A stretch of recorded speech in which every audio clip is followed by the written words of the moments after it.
Nope, once more. More? More. This one. Hang on. I'm more worried about hitting the floor on the rear. This time. Huh? Yeah, you got it.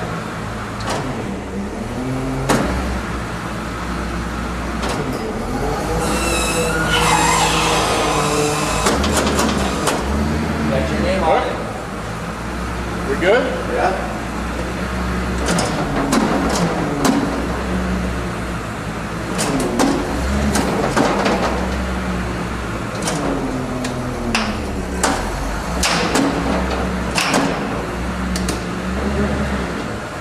Very least we'll get it all screwed up.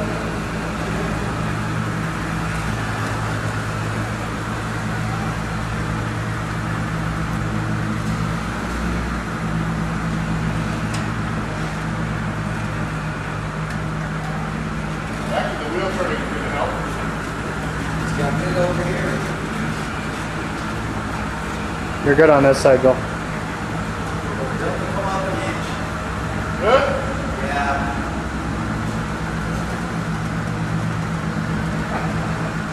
Not so goddamn good as my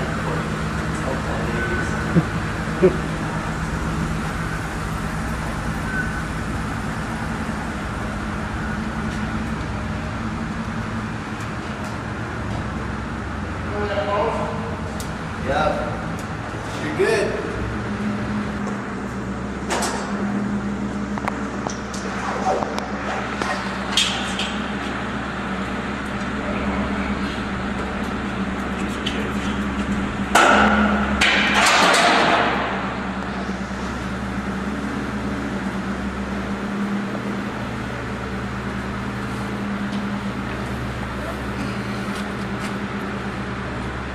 Wish we had to put it right next to the pole.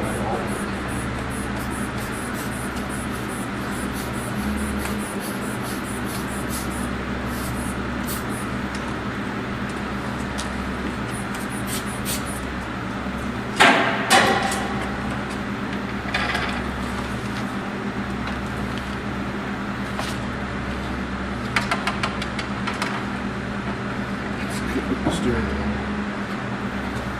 Look at that. You got it.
We got that strap good because it's going to need it getting out.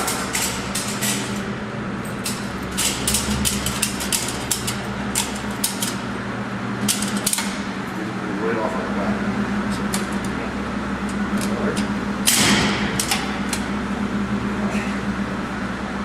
There you go. Just hammer down.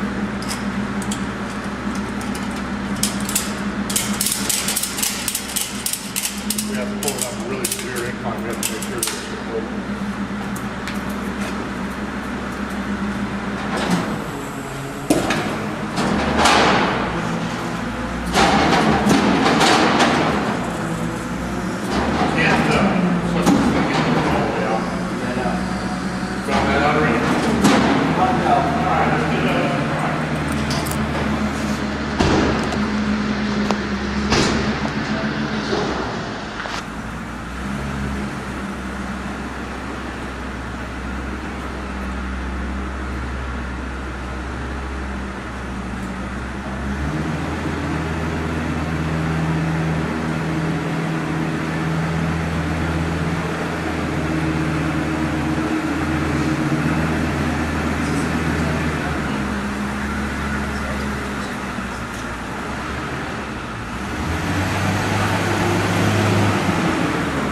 up there. Yeah, I'll meet you down there. Okay.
Drag lights are set. Off we go. Another one from the station. Car number 365 probably.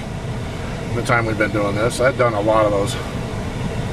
That's a pretty interesting ramp to get cars up, and without a self-loader you're getting out of the truck a minimum of 3 times to readjust the wheel lift, because you can't lift it up too high, you'll hit the top, and you can't put it down because you drag the wheels. So paying attention to what you're doing, getting them out is good, and the self-loader works best. You can do them in 1 and 14, it's just a lot more work. If you're going to do it in 1 or 14, it's easier to have a helper to stand outside and run the controls as you're driving the truck up, but they have to know what they're doing as well.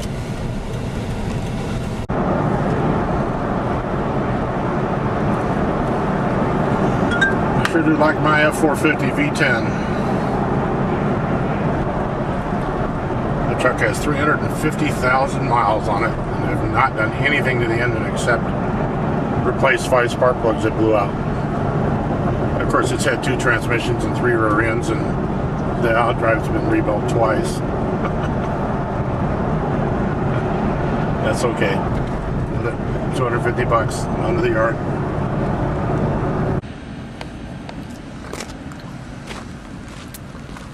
Well, that one bites the dust.